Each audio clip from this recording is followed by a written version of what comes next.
Alright everyone, welcome back. Today we find out how this procedure that the grandfather taught his friend will turn out. Will he remove the seed? Will he live? Will he be sane afterwards? Will he turn into a monster? I hope you all enjoy finding out in the 12th and final part of I Think My Grandfather Might Be a Serial Killer.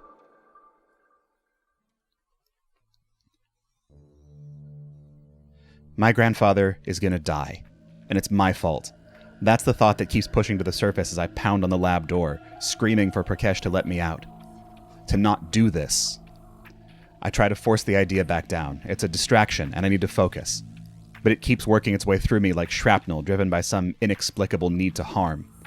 I step back and slam against the door with my full body weight once, twice, and on the third time I feel my collarbone give way when I hit. Biting back a sob of pain and rage, I beg again through the door for the doctor to leave him alone. But the only answer I receive is silence. I had gone to pick up Prakash from a department store parking lot over an hour away. He was a small and fidgety man standing next to his car with a small duffel bag in hand. When I identified myself as Dr. Barron's grandson, he greeted me warmly. And when I handed him the black sack to put over his head and asked him to get in the back so he wouldn't be seen, he nodded without complaint or any sign of surprise. Whether that was because my grandfather had already told him he couldn't know the location of where he was going, or because he was just that compliant, I wasn't sure. I looked through his duffel bag, but it was just a collection of medicines, syringes, and a few other medical supplies that I suppose he brought in case my grandfather had forgotten something that was needed for the procedure. We drove in silence for the most part, other than me periodically asking if he was comfortable enough. And when we arrived back at Jaeger Solutions, I carefully led him inside the warehouse where my grandfather was waiting. After patting him on the back and thanking him again for his help, my grandfather led Prakash down to the lower level before finally removing the black sack from the man's head. Prakash had looked dazedly around at the bright lights and new surroundings before focusing on us and smiling. He said he was ready to begin whenever we were, and in less than an hour my grandfather was in the vault under anesthesia, strapped down to the same metal table where so many outsiders had lain. I didn't like the look of him on that table, in a hospital gown, asleep and tied down. He looked so vulnerable. As he had instructed, I was standing at the open door to the hatch, gun ready in a holster at the back of my belt. I knew that Prakash had seen the gun and I had made no attempt to hide it, figuring its presence might serve as a deterrent if he was up to something nefarious after all. But I thought my grandfather was right. Prakash seemed to be a good man who genuinely liked my grandfather and deeply appreciated him saving Prakash's daughter years before. They had talked amiably for a few minutes as my grandfather had gone under, and it seemed natural and heartfelt. As he was fading into unconsciousness, my grandfather had waved me over. When I was close by, he gave my arm a squeeze and met my eyes. Remember everything we talked about. I love you, and I'm very proud of you. I saw tears forming at the corner of his eyes. I put a letter for you on my desk in the lab, too. Just wait and read it when this is over, however it turns out. Giving me another squeeze, his eyes began to flutter shut as his hand slipped away. Wiping my own eyes, I went to my post by the vault entrance. While my grandfather had described the procedure to me, I only understood it at the most basic level, and I assumed it was going to be a fairly long operation. In truth, after Prakash started to work, it was all done in less than an hour. My grandfather had already shaved his own scalp around the surgery site, so after sterilizing the area, Prakash used a surgical saw to cut out a small piece of the skull on the left side of his head, setting it aside on one of the rolling instrument trays in the room. He then inserted a thin metal rod that my grandfather had shown me was actually an endoscope, a small camera used in brain surgery. This was followed by thin, hollow tubing when he said he had located the seed. A tiny rod ending in an articulated claw was inserted down the tube, with the idea of it being positioned at the other end to safely grab the seed and pull it back through the hollow tube itself and out of my grandfather's brain. As Prakash worked, I felt myself growing tenser and tenser, cold sweat pouring down my back and legs as I waited for it to be finished or for something to go wrong. I kept imagining my grandfather suddenly waking up and trying to attack us as the seed took him over, or perhaps worse, him just disappearing entirely if the seed became damaged during extraction. But nothing like that happened, and when Prakash finally removed the extraction rod, I saw the small metal claw at the end held something small and black. "Is he okay?" I blurted out, instantly regretting any distraction I might be causing while the surgery was still going on. Prakash didn't turn, but nodded. "He's very strong, and I think it went well. Like your grandfather probably told you, this isn't my specialty, but after I replace the skull door and bandage him up, he should be done."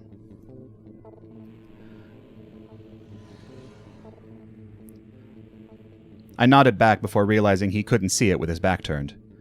Good. That's awesome. Thank you so much for helping us. I thought for a moment I saw Prakash flinch, but he continued to work steadily and I decided it was my imagination. A few minutes later, he was finished and washing up, and when that was done, he approached me with a small plastic tray. In it was the seed. He wanted you to store this, I think, in the lab? I nodded. In the days leading up to this, my grandfather and I had talked about a number of things, but much of the time was spent on showing me features of this place and teaching me more lessons about hunting. Most of it would come out casually in the way of a story about this or that, but I knew he was trying to prepare me for if I decided to stay and help him, or if he didn't make it, prepare me if I decided to carry on his work. I wasn't sure I knew the answer to any of the longer-term questions, but as the surgery day grew closer, I knew at the very least I was going to see him through it and make sure he was safe. And what Prakash was saying was true. My grandfather had wanted to store the seed in a secure freezer in case it didn't dissolve this time. He theorized it was possible since it was being extracted rather than disappearing from a corpse. And if it did stay, he wanted it safely confined and available for study. Seeing it held out to me in that plastic tray, it seemed like a physical manifestation of my relief that it was safely out of my grandfather. I smiled at Prakash, fighting the urge to give him a hug and reaching for the seed instead. I left the vault and went to the door of the lab, Prakash following behind. He was saying something about how impressed he was with my grandfather's setup down here, but I was hardly paying attention. Holding the seed, even in a tray, felt somewhat akin to holding a poisonous snake, and as I carefully walked it to the lab, my eyes never left it. This was likely why it was so easy for Prakash to reach forward, yanking the gun out of my belt, holster and all, while shoving me forward with the other hand. I stumbled forward, my first panicked thought of not dropping the seed, which rolled dangerously close to the edge of the tray's raised lip before settling back into the bottom. Then it struck me what had actually happened, and I turned to see Prakash slamming the door shut, his face looking sad as the slab of metal swung in and obscured him from view. I cursed and set the tray down gingerly before running to the door. It was designed to lock from the outside in case there was ever a problem in the lab, and I knew of no other way out. I beat on the door with my fists, screaming for Prakash to let me out, but there was no response. I tried to calm down, searching the door for any signs of weakness I was overlooking. It was a sturdy metal door and the hinges were on the outside as well. I looked around the lab for something I could possibly pry the door open with, but there was nothing I could see that would make a dent in it. Finally, I went back to yelling and pounding on the door, slamming against it hard enough to break my collarbone. At this point, I lay defeated and weeping at the bottom of the door. I knew at least 15 minutes had passed. Prakash could have easily killed him already, or something even worse. He could be carrying him off to be tortured right now. And it was all because I thought it was over and I let my guard down. I failed in the one thing my grandfather asked of me, to keep him safe. I beat my head with my fist as I cried harder. I could feel myself slipping closer to some deep nadir of self-loathing and despair. I forced myself to stop. Now was not the time for this weak bullshit. I needed to think, to try and be more like him. I needed to be smarter and better. Wiping my face, I stood up and started looking for anything that I might have missed or that might be useful. I saw my cell phone on one of the counters, but it was useless at the moment. My grandfather had turned on a series of cell phone jammers before I arrived with Prakash to keep him from being able to communicate with the outside world while he was with us, and the controls for them were in the living quarters, not the lab. I jammed the phone into my pocket and kept looking. When I reached his desk, I saw the envelope he had left me sitting at its center. I hadn't even noticed it when I was looking for a pry tool for the door, but now it was hard to take my eyes off of it. I knew my time was limited, but I felt some dim hope that it would contain some solution for our predicament. That, like so many times before, my grandfather had outthought his opposition before they even knew he was there. I tore into the letter and saw it was written out in his deliberate but messy handwriting. Jason, you're a good man. You deserve to have a happy life, and you need to have your own reasons for what you do and how you live. I have asked a lot of you, and for the last few days I've been preparing you for this kind of life, but that's wrong and selfish of me. I won't ask you to sacrifice your happiness to continue my work after I'm gone. If you ever decide you want to, this place is yours, but I honestly hope you don't. Hunting these outsiders is an important cause, but it's a very lonely life. I started out of pain and revenge, out of not caring if I lived or died. I've come to realize those aren't good reasons, or at least not good enough. And those aren't burdens I'd ever want for you. If I had to do it over, I'd have spent more time with you and your parents instead of pushing you all away. But life is a series of choices, and I can live with mine. I've managed to help those I could, and I got to spend the last few days with you. Hopefully I'll get to see you again. But either way, I'm satisfied with how things have turned out, and I hope you are too. I love you, Grandpa. Reading his words, I felt a swell of love for him. I also felt the resolute certainty that he was wrong. Looking back on the last few days, I realized I had felt a growing sense of purpose and rightness that I had never had before. At times it had been terrifying, and I had no illusions that I would be as good at it as my grandfather was, but I felt like I was capable of helping him, of helping others, and that it was what I was meant to do. Any last uncertainty faded away as I read the letter, my mind refuting his points as he made them. This could be a good and full life, and it didn't have to be lonely or done for the wrong reasons. And whatever my grandfather's reasons for starting down this path, I knew he had stayed on it because he was a good and strong man that couldn't stand by while those evil fucks hurt people. I was going to fucking tell him that in person. I put the letter down, my mind racing as everything seemed to slow down around me. I had to be at 20 minutes now. If my grandfather was dead, time was less of an issue, but I doubted he was. Not yet. Assuming Prakash was taking him away from here and wanted him alive, he probably needed to stabilize him further and then prep him for being moved. It was a guess, but that would probably take 15 to 20 minutes if he was having to monitor his vitals and keep him medicated enough to stay under without killing him. He then had to physically drag him up and out to a car, find keys for the car, and drive away. Another 10 minutes, given how much larger my grandfather was than Prakash. That meant I might have 5 to 10 minutes before they were gone. That would have to be enough. I ran to the refrigerator where he stored the blood and tissue samples of outsiders. Looking through the blood vials, the most recent 2 were dated 3 months earlier. I had no idea if this was going to work and if the freshness had anything to do with it, but it was the best chance I had. I gave the vials a shake, uncapped the first one, and drank it as quickly as possible. Immediately, my gag reflex tried to rebel against my plan. Punching my leg, I fought down the urge to vomit through gritted teeth and then uncapped the second vial. Down the hatch. There was no nausea now, and I thought maybe the trouble was in the past. Then my midsection flamed into white-hot pain that dropped me to my knees.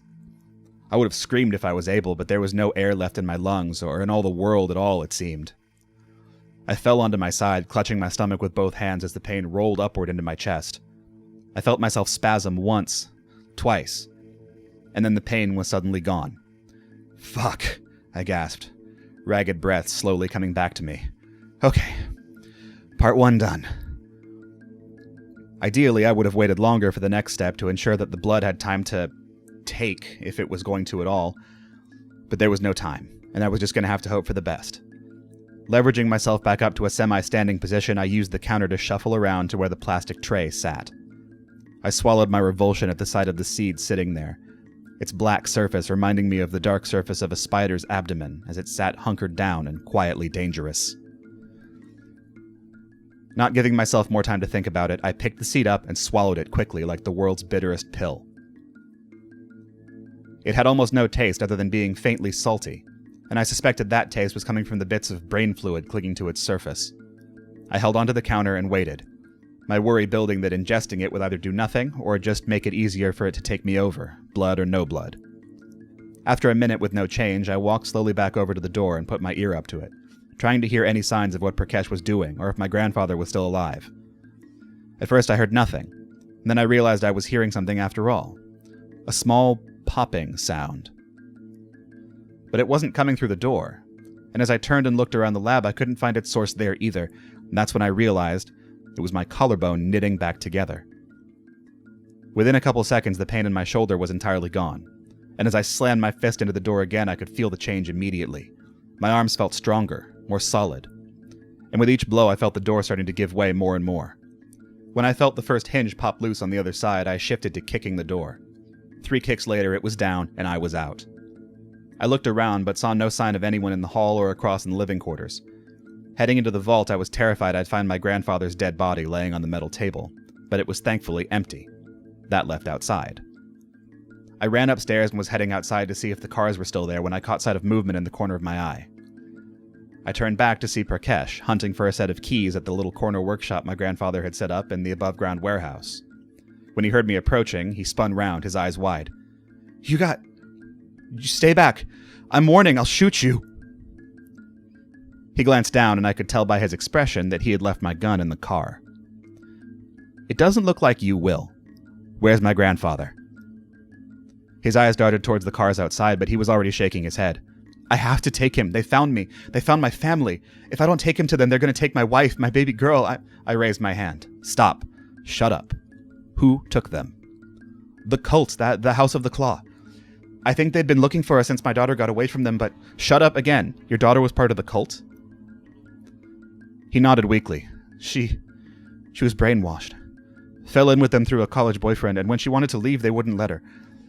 She sent me a text asking for help after almost a year, but I had no way to find her. Tears were mingling with the sweat on his cheeks now. I love your grandfather. He tracked her down and somehow got her out of there, got my girl back to me. She's so much better now, so happy. I can't lose her again. I felt anger flooding my chest as I advanced closer across the warehouse floor. You dumb fuck. Did it ever occur to you that she never really left, or that she fell back in with them, that she's how you got tracked down? He was shaking his head as I spoke. No, that's not possible. She would never. How did they know you were doing surgery on him? Who did you tell? I saw his eyes widen, and it was all the answer I needed. In the back of my mind, I knew that this rage I was feeling was more than I had ever known, more than I could even really comprehend, but I didn't care. This stupid fucking man and his daughter were trying to kill us. The house was trying to kill us. The outsiders were trying to kill us. And they were all gonna fucking pay. As I reached the first workbench and started around it, Prakash tried to dart away around the other side, but he was far too slow. I snatched him back and threw him against a table, several wrenches and screwdrivers falling off their hooks and clattering to the wood below. Gripping his throat, I fought back the urge to squeeze harder as I brought his face up to mine. No more bullshit. Where is my grandfather? His nose was running with snot now, and it seemed to physically pain him to say the words when he spoke. In the pickup, out there, passenger seat. He's sedated but alive. I nodded. Good. Now when and where were you supposed to take him? He tried to shake his head again, and I gave his throat a hard squeeze. He croaked out, I can't tell you, though. I let go of his throat and grabbed his wrist, holding his left hand down to the table as I picked up one of the screwdrivers that had fell there. An hour ago, I couldn't have imagined ramming a screwdriver through a man's hand, but now it was surprisingly easy. After his hand was pinned, I slapped him hard across the mouth to stop his screaming. He gave out a wet sob and then told me he was supposed to be meeting them at a motel a couple of hours away at 10 o'clock that night. He told me the name of it and said he already had a room key in his pocket. I took it out and saw from the plastic keychain it was room 609 at the Sunset Motor Lodge, just like he'd said. Look, I've told you everything I know. Please, let me go. Let me get my family to safety. I stared at him for a moment, weighing my options. I felt the stirrings of what felt like sympathy for him, but I knew better. I'd spent so much of my life confusing weakness and uncertainty with mercy and consideration. It was easy to do, living a mundane life where the stakes were low and very little mattered. I was finding now that when things really mattered, the right thing to do was usually the hard thing, but it was also the easiest to see. Sorry, I'm not done with you yet. After I quickly gagged and bound Prakash and secured him back down in the vault, I ran to the pickup truck to check on my grandfather. He was just as the man had said, slumped over and heavily sedated, but still very much alive. Reaching under the driver's seat, I pulled the key free from where it was taped and started up the truck. To be safe, I drove an hour away to a hospital where I told them that my grandfather had been attacked by some unknown assailant prior to my arriving to meet him for lunch at a local restaurant. Luckily, I had had the foresight to drive in the direction of his actual hometown, which the hospital was only 45 miles from, and I had Googled restaurants so I could name a real place. Local police were still called, of course, and I gave them an earnest but unhelpful statement. Both the cops and the doctor had questions about the shaved portion of his scalp and the surgically precise wound to his skull, but they could only listen to so many blank-eyed and shrill assertions by me that they needed to find whoever the maniac was that did this to my grandpa before sullenly giving up.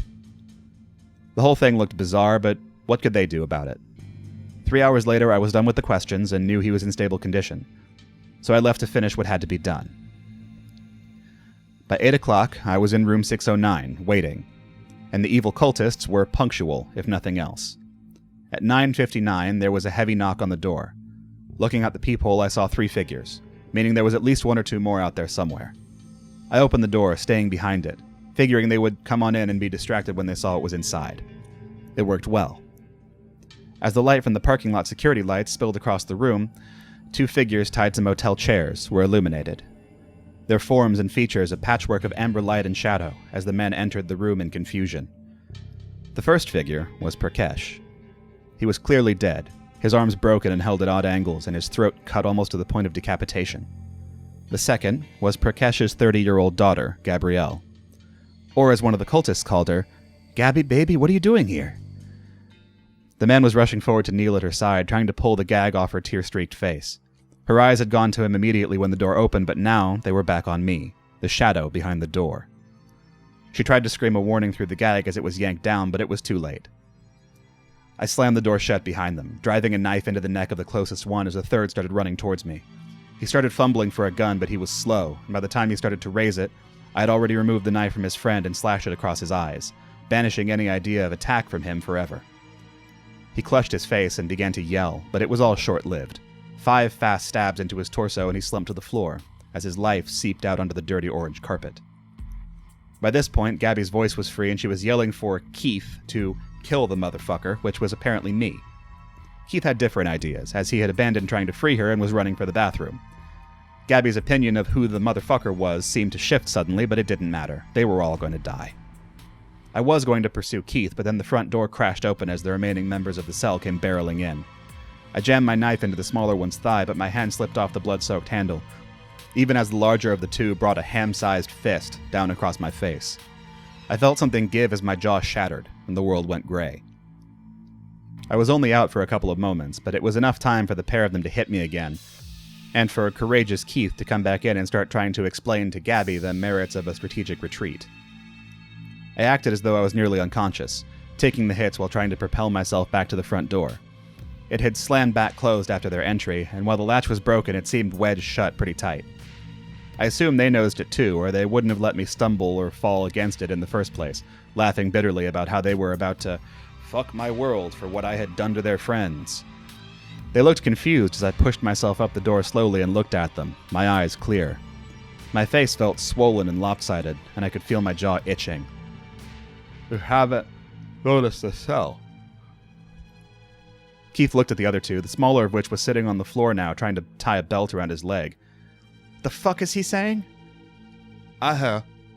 You haven't noticed the cell." Fuck, my jaw felt like it was on fire.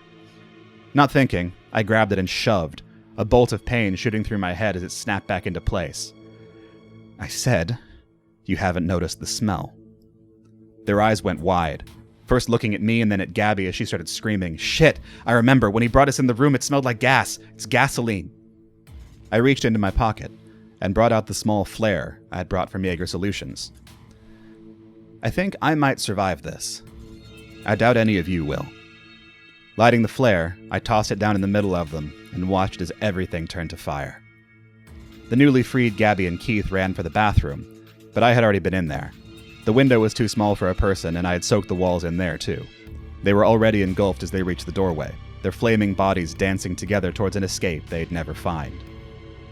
The other two came towards me, intent on getting out the door. The small one's pants were already blazing from him sitting on the floor, and after a feeble dash forward that was ended when I kicked him in the chest, he decided that thrashing around on the floor screaming was the best way for him to go. The large one, the last one, put up more of a fight. When he saw he was burning, he wrapped me in a fiery bear hug as though to take me with him.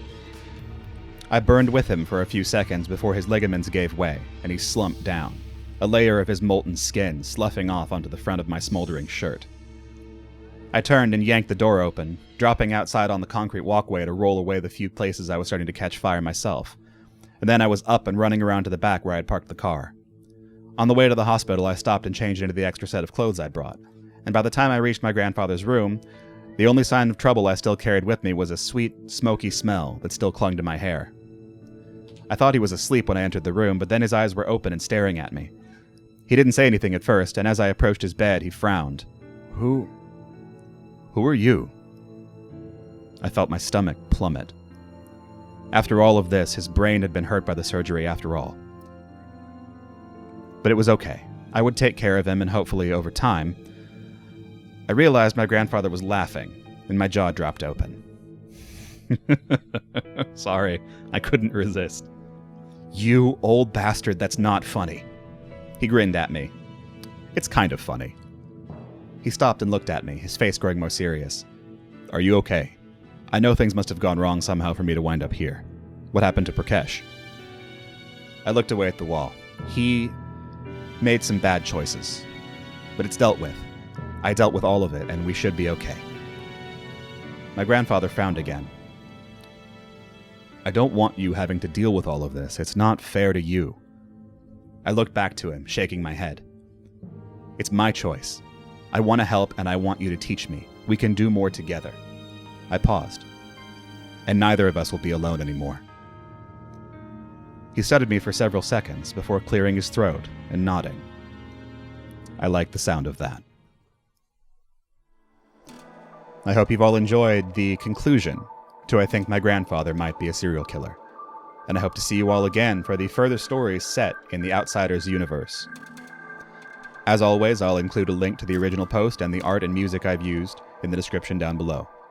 Along with that, if you do go to the original post of I Think My Grandfather Might Be a Serial Killer Part 12, there's a very heartfelt message from the author, Veristal. In that message, he includes his website, where you can buy any of the books he's published, and I encourage you to. They're all fantastic.